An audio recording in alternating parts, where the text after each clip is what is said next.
Kampo ni dating PMA Cadet Jeff Cudya at Pau dumulog muli sa Supreme Court para ipasama ang bagong CHR findings. May ulat ang aming kasamang si Joseph Parafina via phone patch. Joseph, magandang hapon sa iyo.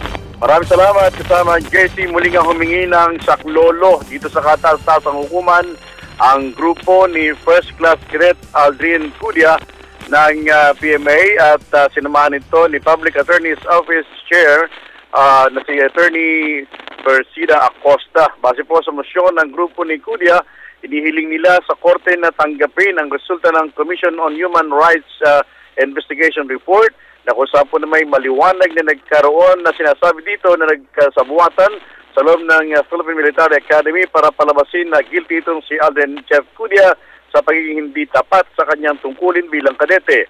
Ayon sa CHR report, matatawag na sham trial ang naging pagbibigay ng hatol kay Cudya. Ayon naman kay Attorney Acosta, malaking bagay na mabasa ng mga maestrado ng kataas-tasang hukuman ang resultang ito ng pagsusuri ng CHR dahil makikita nila na ang sabuatan o may sabuatan nga nangyari sa loob para naman idiin sa mga kasalanan itong si Cudya. Ayon naman sa tatay ni Aldrin Cudya na si Mang Renato Cudya, sana'y maaris na ang status ni Cudya na indefinite leave at makita na at makuha na nito ang kanyang transcript of records na makamove po nito at makapag-aral na sa anumang larangan na pwede niyang tahakin. Sa pangalan ni Mike Marasigan at Noel Contreras, ako po si Joseph Parafina, Telebisyon ng Bayan.